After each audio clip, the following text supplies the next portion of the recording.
may recognize who we have on today. We have Kathy, who is back. Today, we're going to talk about supplements for children with ASD. We just want to, before we even get started, we just want to put it out there that we're in no means saying that supplements will cure autism or some of these may not even help for your child, but this is Kathy's experience and what has helped Lyra and their family, and just what they've seen with introducing supplements to their diet. So we just kind of want to put that out there, but we're really excited to have Kathy back on to talk about, supplements and how that has helped her family. So Kathy, welcome back. And thank you for having me back. Quickly just recap kind of who you are and a little bit about yourself? I met all of you lovely ladies years ago now. We won't say how long, but when Lyra, my daughter, started at the company you all were working at. And since her diagnosis, I've kind of just been pretty involved in the community, both from kind of learning about the therapies and interventions, as well as kind of what we're going to talk about today, the whole supplement kind of biomedical adventure we've went on since then. So glad to share whatever you guys want to hear. I'm so excited about this episode. I'm all about this. Okay, so before you made any changes, what behaviors or challenges were you seeing in Lyra that made you want to think like, maybe we should look into supplements, look at changing her diet? Like what were you seeing before that change? So it was really just, I would say, pretty typical things if we're talking about the world of autism. Not that really anything's typical, but just kind of the lack of attention, the lack of eye contact, not really responding to her name, just kind of how she navigated the world. Her whole proprioceptive system was really off. So it was just kind of a lot of those standard things that we decided, she was already, to be fair, I was already a little crazy as far as like the food. So she was really organic. We kind of, when we started out feeding her solids, even as a baby, it was very much like what we were eating, just kind of mashed up. We kind of went on that route. I tried to stay away from, like over processed things just naturally, which we'll get into later, but it's even more shocking that, we got some of the results we got, even though we started kind of, maybe, I don't want to say one up, but, kind of more invested in kind of a healthy lifestyle than most people are, which is completely fine. I mean, people get busy, life is crazy. But yeah, it's shocking what you learn when you really dive into all this. It's crazy. How do you currently support Lyra holistically? Well, it's pretty much the whole family now, because when you start doing this, for one, you kind of just, you have to kind of buy in, right? Like when we removed the gluten and the dairy, it was kind of like, my poor husband was like, I don't know what's safe in this house. Like, you need to label things, so I was just like, well, I'll make it easy. It'll all be safe. So we kind of did. And again, I'm not saying everybody picks that route, because it's very, what you can do realistically to navigate through your world. But for me, and especially for him, it was just easiest to say, okay, everything's safe. And to be fair, Lyra was just about 2. So I understand that in some worlds, when kids are older and kind of have more preferences, and it could be a little harder. So I was at least fortunate enough that we kind of started at a really young age. So now it's kind of all she knows. So what does Lyra's diet look like? Like when you first started, what did it look like? And then has it changed to like, how is it now? Yeah. So like I was saying, I always try to be pretty conscious of what I was giving her as far as, just the processed and, kind of, I always was going to watch kind of the dyes and the added stuff. But even when you're trying to be gluten-free and like really healthy, there's still things you learn as you kind of go on this journey of a more holistic nutrition path that, like when we first started, she was a big, like, fruits, crackers, like, we won't bring up the blueberry incident, Erica, but she was very much let's make a smoothie. Yeah. So it was very like crunchy crackers, cookies. And when I say cookie, like, again, still kind of healthy, But in doing some of the testing that we've done, we found out that she's a very yeasty child, and yeast really craves sugar, those carbs. So we kind of had to pivot. And even though the stuff was not unhealthy per se, it wasn't the right diet for her. So now, we kind of really limit the sugar that she has. Even, we try to go for those more good carbs, if you want to call them that, as compared to kind of those snacky crackers. And, even if they're healthy, again, it still might not be the right diet for you. So we kind of, through different testing and things, have found what kind of works for her. And it's all moderation, right? Like, you can never be 100%. I mean, we are 100% with the gluten and the dairy because of things that we found out. We basically have to treat them like an allergy. But the other things, it's got to kind of give and take a little bit, remembering that, you got to do what's right for your family. So Lyra's no gluten, no dairy, no No soy. dyes. Yeah, we try to, we don't do the dyes, just for more behavior. We see that, and really more and more studies are coming out now that those, red and blue and all I was those gonna say, dyes are really, specifically red, I feel like you're hearing a lot more about the red. it's finally It's coming in out. So everything. we really just avoid that. The gluten, we just found in different testing that we did, her gut is easily permeable. So, and really all of us, I mean, gluten's not great for any of us. It's not really a natural thing. It really does disrupt your whole gut. So it just leads to, her having things pass through her gut lining that shouldn't, triggering an immune response in her body and allowing for more inflammation to happen. So we just eliminated that altogether. And then the dairy, we found out again through some lab testing that her body actually makes these antibodies that don't allow for cerebral folate to cross through the blood-brain barrier sometimes, and folate really. And so it's harder for her brain to absorb that. And we all need the right folate in our brain to speak and to regulate and to do a plethora of things. So when we found out that her body was kind of fighting against that, the protein casein in dairy is actually adds to that. So we just removed that, and we found a supplement that we actually have compounded to a high enough dose where it can actually supplement for that lack that she doesn't get crossing the blood-brain barrier. So it takes a lot. I know it kind of sounds a lot and kind of crazy, but it's really no, just but like, you've done testing to support that, like her body can't have these things. You're not just like, oh, let's throw this out because someone else has done it. Like, you actually have dug into finding out the why kind of it. You know what I mean? And really just myself living more of that lifestyle now. I say I cheat. I go out, and if I can't get something gluten-free, I'll eat it. But I do feel a difference. I mean, definitely, especially when, 80% of your life you live like that, and then you just kind of have these cheat days. You can definitely tell. So and again, it's nothing that is invasive to her. Like, it's not like I'm really stripping her of all this, anything that, a lot of people ask, what about your vitamin D and your calcium? And it's like, the way that milk is processed these days, we don't even get, like, we're not even really getting calcium to support our body through, the processes that they do now, unfortunately, to our food. So just by proper supplementing, and we do yearly, sometimes even more than that, we run a urine screening on her. We test her levels just to make sure we're not giving her too much, or, maybe she needs more of something. So it really is all evidence-based at this point for us, very personal. So what kind of testing did you, like, is it blood work? You just said a urine sample. Like, what kind of testing, like, did you do to get started with all of this? So there is a company that is called Mosaic Labs, or Mosaic Diagnostics. I believe they just changed names, but they are the testing company that myself and our doctor use.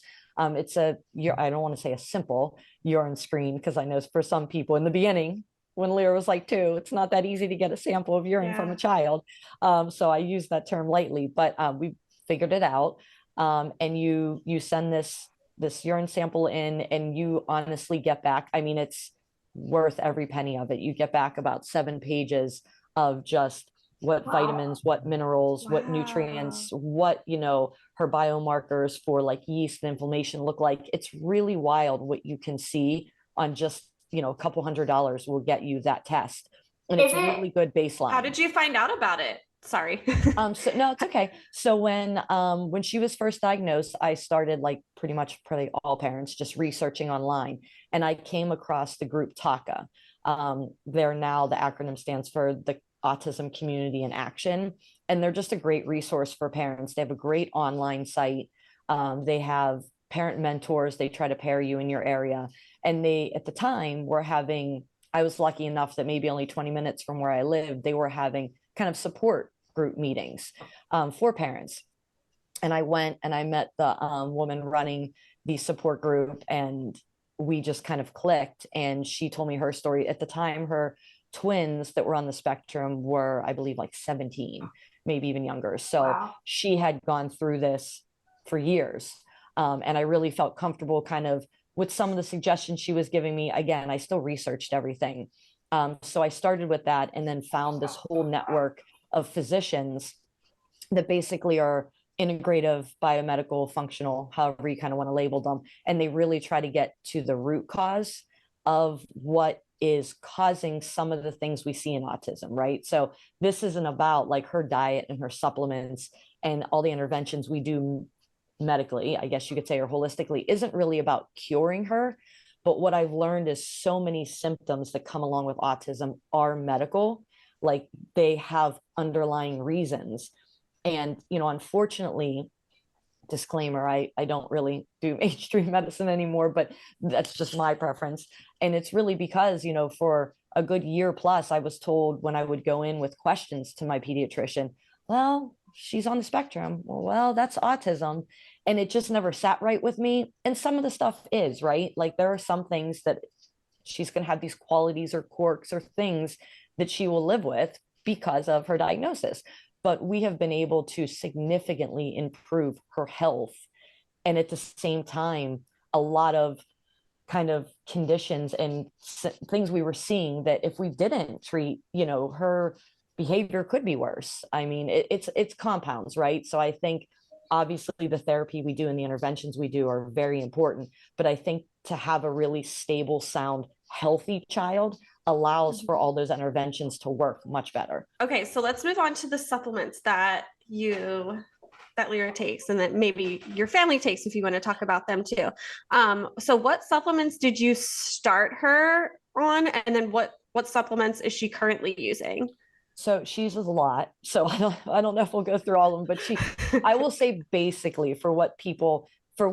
if I'm giving advice to any parent that maybe thinks they want to start out, again, I would always say I am of the mindset, and as my husband, to do testing. But if you can't get to a doctor, or maybe you can't afford to do that at the time, I mean, it's safe. What I've learned, and I'll preface this by saying I now work for the organization that trains the physicians that Lyra sees, because I just started getting so invested in it that I wanted to help and volunteer, and that turned into a job now. So I've get to see all the research and the medical conferences we go to. So what hats don't you wear, by the way? I just want to know, like, what Yeah. they all revolve around her. Like, I had to, right? I just kept wanting more. And there is parts of me that's always skeptical. So I had to see it for myself, right? So I had the opportunity to go to one of these conferences as a volunteer to help and sit in on some of the lectures, and the research and just the passion these physicians have. I clearly trust my daughter in their hands. Like, it's not about, I don't know how to say it, but they're just amazing people that really want to see kids get better, and they spend, their profession trying to do so. So I would say what I've learned from being there is most kids, especially on the spectrum, they just don't take in the nutrients from food as well as some of us can do, right? They also don't detox as well. They hold a lot of things in their body from, unfortunately, the environment we live in, and just, the day-to-day life, right? So I would say a vitamin D supplement is really important. I mean, it supports the immune system. It helps regulate behavior, even in some instances.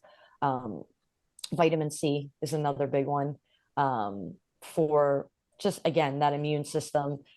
A lot of people don't know vitamin C also helps regulate you, kind of if you have a child that deals with constipation and things like that, between the vitamin C and magnesium, which almost, again, a lot of our kids and us as individuals are deficient in. And there's a plethora of magnesiums, to be honest. There's a bunch of different types of magnesium. So finding out, that magnesium citrate can help kind of get those biles moving. Magnesium 3 and 8 is actually the magnesium that can cross your blood-brain barrier. So it's very calming for people that are anxious, having sleep issues. I know a lot of people want to kind of go down that melatonin route. And I'm a fan. It's also a very great antioxidant. But some people are also hesitant about that, right? Because there may not be enough studies for their liking. Magnesium is a really nice alternative for that. I mean, Lyra takes one type of magnesium in the morning, we take another one midday, and then she takes a combo supplement that has it in there at night, along with some L-theanine, some GABA. So things that just really are essential for brain activity, and not just to help the brain think, but actually help it relax. In Lyra's case, she's kind of an ADD type child. We love her, but she's kind of all over the place. And knock on wood, she goes to bed at 9, she sleeps through the night. Like, that wasn't always like that. And I know a lot of families struggle with that. So being able to support her brain a lot. Like, that sounds like a lot of it is brain support.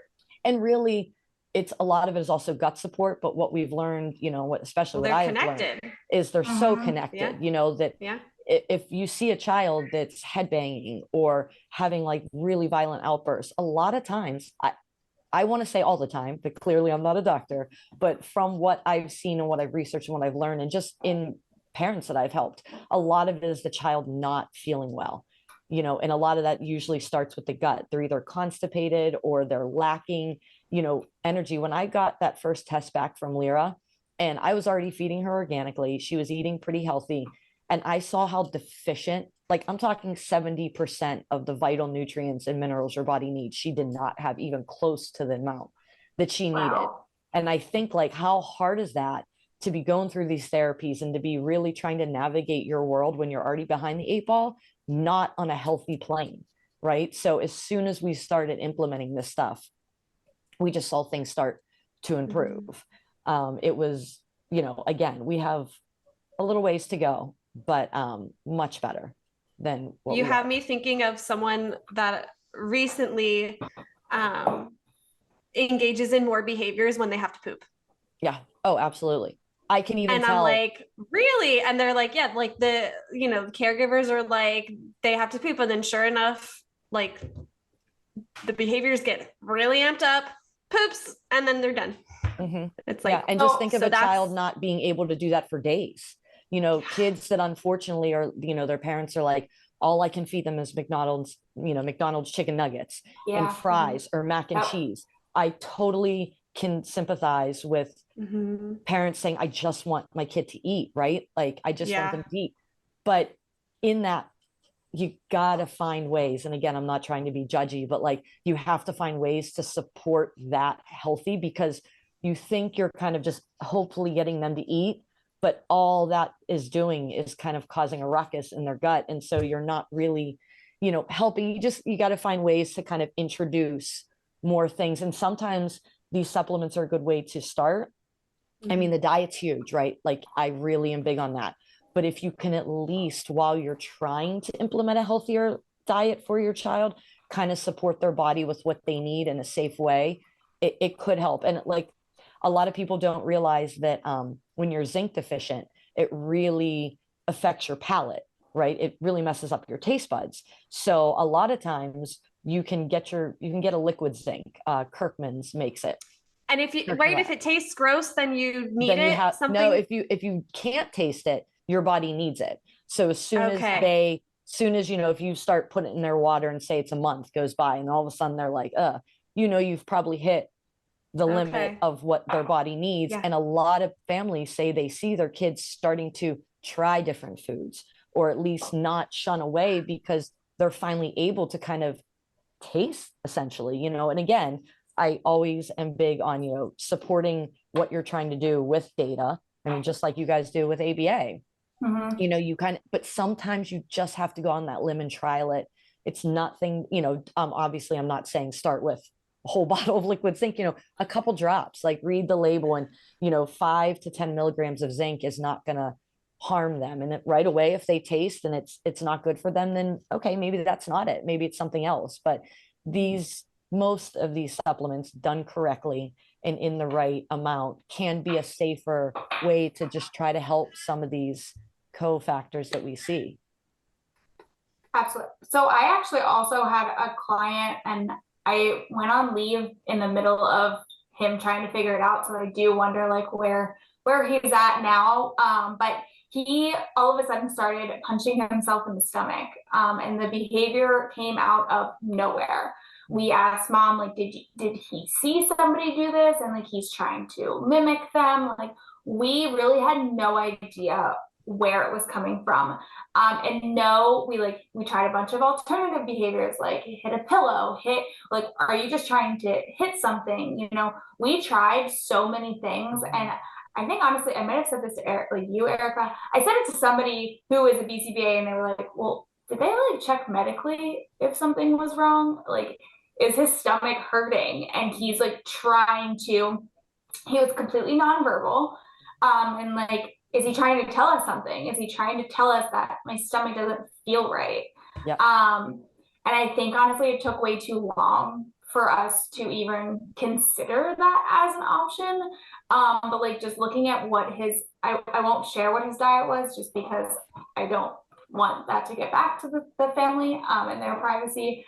But his diet wasn't great by any means. And I know that family, struggled a little bit with, they had 2 children on the spectrum. So I do wonder, like, especially after this conversation, like, is it something with his gut health that, just something was really not wrong, even if it was just like him being constipated and we didn't know it. I mean, it sometimes is, I don't want to say that easy, but I mean, and you can go to your doctor and order or ask them to order what they call a KUB x-ray.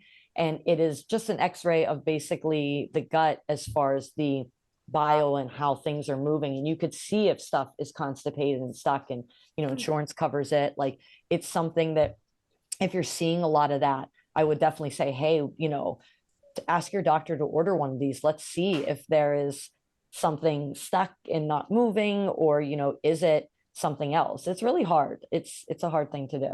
I know. And you know what else is really crazy? So, and I could tell, like, I don't mind talking about Lyra, but we saw a lot of, just to give you like a perfect example, it was probably 2.5, maybe closer to 3. And she would always want, I think it might've been before you, Erica, but she would want to read books upside down, right? She would watch TV upside down on the couch. She was always sensory seeking, right? She would get the giggles out of nowhere, and but really aggressively, right? It was just all these weird symptoms. She would get these rashes, and I'm like, I went to the pediatrician. I'm like, this just all seems odd. And, well, again, she's autistic. It could be, I would show her the rash. Oh, kind of looks like maybe a little yeasty, like take this cream. Okay. It would help topically, but then we were still seeing these symptoms. So I happened to bring it up in one of the first visits that I had with our functional doctor. And they were like, oh, that's yeast. And I'm like, well, yeah, I know, we're treating that. They're like, no, in the gut, like overgrowth. And I was like, really? So probably one of the only medications Lyra's on is an antifungal, and you take it orally. And I'm not kidding you guys, in probably less than 2 weeks. No more sensory seeking, completely regulated that way. Like, it is crazy what an overgrowth of yeast or bacteria in your gut can do. Like, to the point where she's on it every day now. And we check her liver level, we check kidneys and liver to make sure everything's fine. But I took her off of it probably about 2 years ago. And you probably would remember, Erica, when she was at her one daycare, the typical place. And we were just seeing, I would come into the sessions with Erica, like, she would wake up at 6 a.m. screaming, and just so upset. And I put her back on the meds, and within a week, completely fine. It is just crazy, the things that are going on that we can't see. And when you have a nonverbal child, listen, I'm a huge proponent of ABA if done right, like we talked about the last podcast, but we can't forget that there are things that are medically or, you know, from their body brought on. Ethically, we can't rule that stuff out. Like we have to put the medical stuff before we intervene. That's in our ethics code. I mean, there are when I was explaining to you about the antibody that Lyra's produces, if you don't get the right amount of folate into your brain, you can have seizures, like 100%. So a lot of, you know, the person that helped me on this journey that I mentioned that I met, you know, years ago when Lyra was first diagnosed, her son had life-threatening seizures. I'm talking like was granted a Make-A-Wish trip. And she saw a functional doctor. They did that test. They found that it's very much lacking the correct amount of folate. He started on glucocorticoid, which is basically just a script version of folinic acid, just a very high dose. You would have to take, you know, over the counter, you would have to take, you wouldn't be able to take enough, right? So you get it in a prescription form. He hasn't had a seizure since, not one. Wow. And it's literally just because the brain needed something. Now, again, that's not everybody's case. You know, I helped a mom here that she is on that and it lessened the severity, but, you know, some people deal with epilepsy and different seizures, you know, but how many could we help and save just by taking a simple blood test and seeing if in fact, you know, and I don't want to take the chance that Lyra could be a seizure person. So she's on that. You know, I know, again, folinic acid is just folate. You know what I mean? And the scary thing is folic acid, which is in a lot of over-the-counter prenatals, is it's a synthetic form, and it's not good for you. You have to take the folate or the folinic, not folic. And unfortunately, it's in a lot of supplements we tell pregnant people to take, you know, and it's not helping. Let's just say that it is definitely not helping. But a lot of kind of what is on the market and in our grocery stores is not helping, to be honest. So, and, you know, going back to the gluten-free lifestyle, you even have to watch with that. Like, just because it says gluten-free, you know, it could have a ton of additives that just, you know, it's Oreos are vegan. Doesn't mean they're good. Exactly. I told my husband that because, so we did allergy testing for my son. We were gluten-free for a couple months, me and him, because I'm still nursing and I didn't know how much that would affect him. Turns out he's not allergic to wheat, guys, but eggs and dairy. And so that's even more fun. But I was like, he can have Oreos because they're vegan, but I really don't want him to have Oreos every day.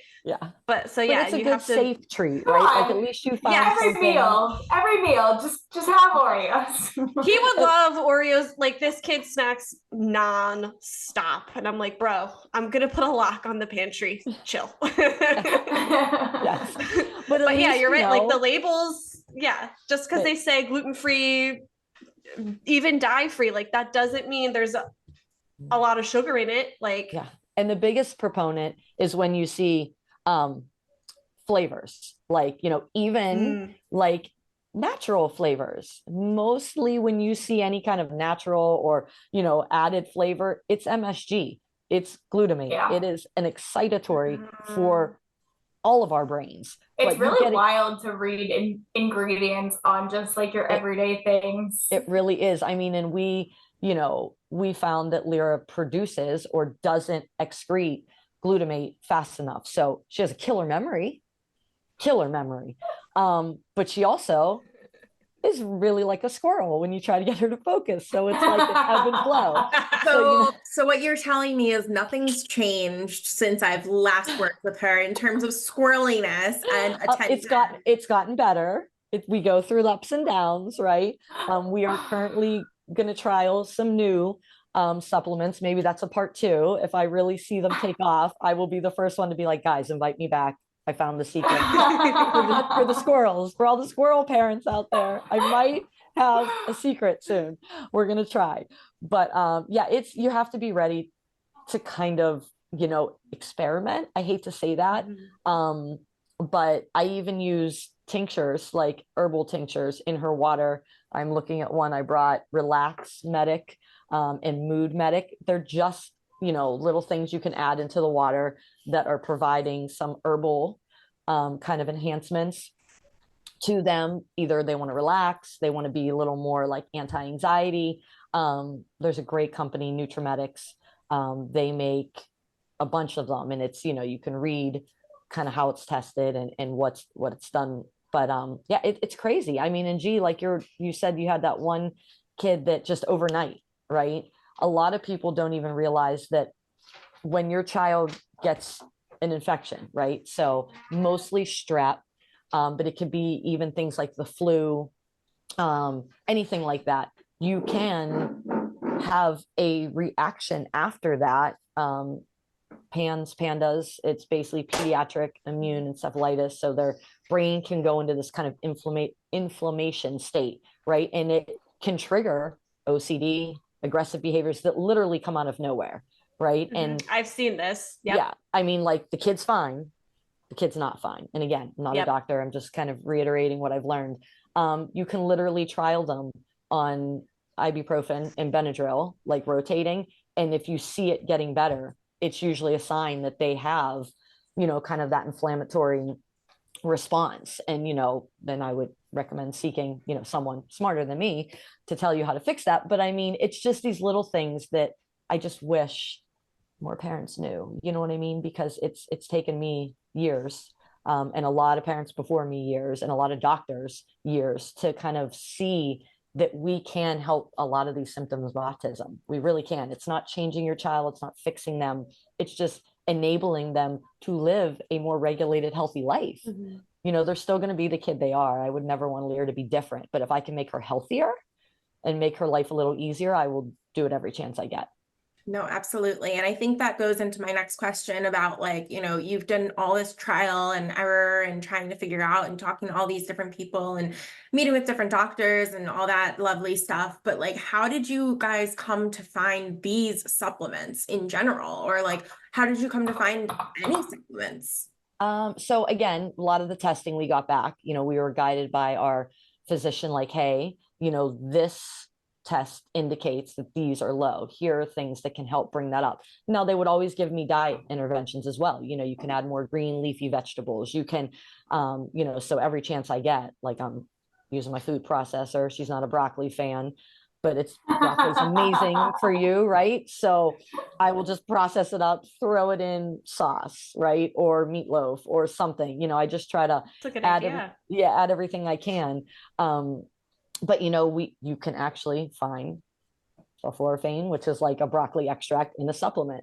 So I use, I shy away from ordering anything from Amazon because it's not really regulated. The supplement game in general is not, regulated. That sucks, but it's also great because sometimes things the FDA touches turns to crap. Because we then want to extend the shelf life and we want to make it more marketable, and it's not what it needs to be. So it's kind of a blessing and a curse that it's not a regulated industry. But with that said, you just have to really know your source. I found a great health food store by me. I shouldn't even say health food store, it's a supplement store. The gentleman that runs it's amazing. He's well researched. He works with a lot of the companies and their team that actually create these supplements, so he knows what he's getting in. We use a lot of pure encapsulations, Claire Labs, like I said, Kirkman. I love Life Extension. And then, now a lot of these, like Lyra's doctor owns her own supplementing company. So we can get some things compounded and, kind of more tailored to exactly what she needs. Lyra was so deficient in the beginning, we couldn't do a lot of those, multivitamins or compounds. Most kids on the spectrum at a young age really need high doses of individual supplements. But then once their body starts learning to adapt and get stronger, they can kind of move to some of the combos and, one a day type things. But at first it's really individualized. But like I said, the D, the C, the magnesium, all those kind of things are pretty a safe bet to start with to see if it helps, regulate and kind of calm the child down. So I guess like our last question is just going to be like about any detoxes. Like, is there any safe detoxes that you have experience with, just to kind of get a reset? Yeah. So we, I like to try the least invasive thing first, right? So a lot of people that are kind of in the functional world, they hear detox and they think about the chelation and different things like that, which, I won't lie, ultimately we're going to move on that path, but I think there's a safe way to start everything. You can do basic Epsom salt baths. Let your kids soak in a cup of Epsom salt, cup of baking soda for like 20 minutes at night. That is a really healthy, safe way to get the body to detox, and it's super calming. You can add glutathione, which is the body's natural detox kind of supplement, right? Like we need glutathione in our body to detox everything out. So you can supplement with that. We have started doing charcoal. So activated charcoal. I use a charcoal bar soap every day. Same but different. Yeah, so you can actually, there's a company that makes a product called GI Detox, and it's activated charcoal, but it has a little bit of like aloe and different things in it. Because a lot of times when you're using charcoal, it's binding, it's grabbing everything, right? So you want to give it, 2 hours before you eat, about an hour and a half after you eat. You want to give your body time to like intake everything it needs, right? But then after that, you can add that binder and it grabs all those things that your body is trying to flush out. But sometimes it can be constipating. So you need to make sure that you're really paying attention to that, because if you grab everything that the body's trying to get rid of, but you don't get rid of it, you're kind of backfiring on yourself, right? Mm-hmm. So with Lyra, we do charcoal every day. That GI, that version that has a little of the aloe, thankfully it hasn't. But then 2 days a week, we do a very, I guess, more kind of impactful charcoal. It's like a coconut based, and we do that 2 days a week. So we kind of are always charcoaling. We do the glutathione, we do the baths, and then we sauna. So sweating is also a great natural, healthy way to detox, right? That's one of the best ways to get everything out of your system. So we sauna every night. We pretty much sauna every day.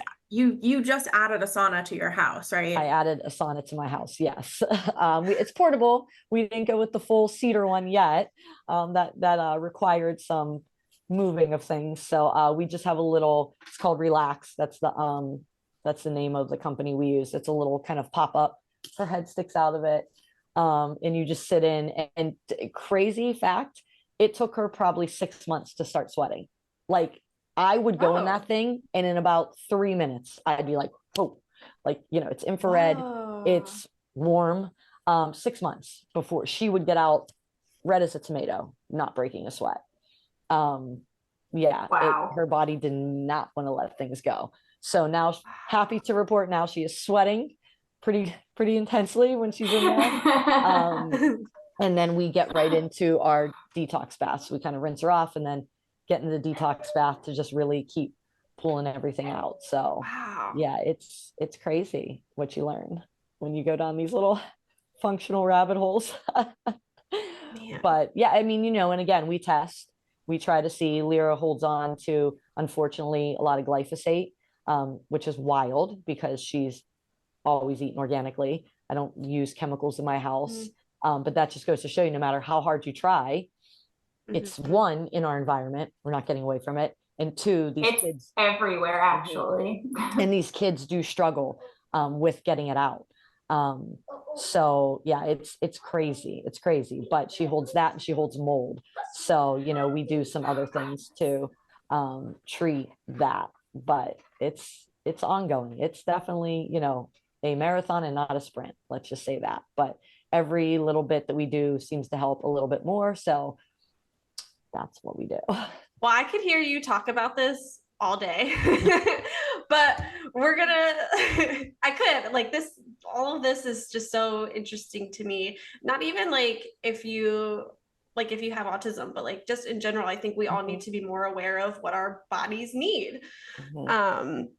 But we're going to start wrapping it up. Awesome. Thank you again, Kathy. If anybody does want to do research, the doctors are trained through, it's an organization called MAPS. It's the Medical Academy of Pediatrics and Special Needs.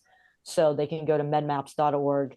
They won't find, we don't find and facilitate the doctors, but if they just want to see kind of the research and different things, and then that organization, TACA, TACA, that's a good one to start. They break everything down. They kind of learn from these doctors and then break it down so parents can understand it. So those are two really good resources if you do want to start, kind of going down this path of maybe a more functional kind of integrative path for your family. Well, thank you so much for sharing probably just the cusp of information you have. It's wild. We could sit on here all day. It's wild. Yeah, so we will add those websites that you just shared. We'll put them in our podcast show notes for anyone who's interested in taking that deep dive. And if for anyone who's listening, if you want to be a guest or if you have any questions for us, you can email us at aba.generalized.podcast@gmail.com. We are on Instagram at aba_generalized_the_pod. You can DM us on there.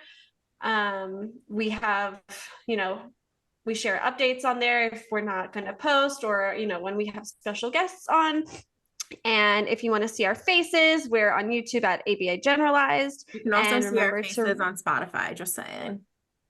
You can see our faces on Spotify? That's our new thing. Yeah, it's new. Oh, very nice. Is that like the free membership, or is that just? I don't know. I think I just upload it and I put the video instead of the audio. Oh, okay. Well, that's fun. And remember to rate, review, and subscribe. Thank you, Kathy. No problem. Yes, thank you guys. Thank you for having me yet again. Woo! I'm always here for you, ladies. ABA Generalized, the podcast, is not providing professional advice. Please seek a professional in your area for specific advice and support.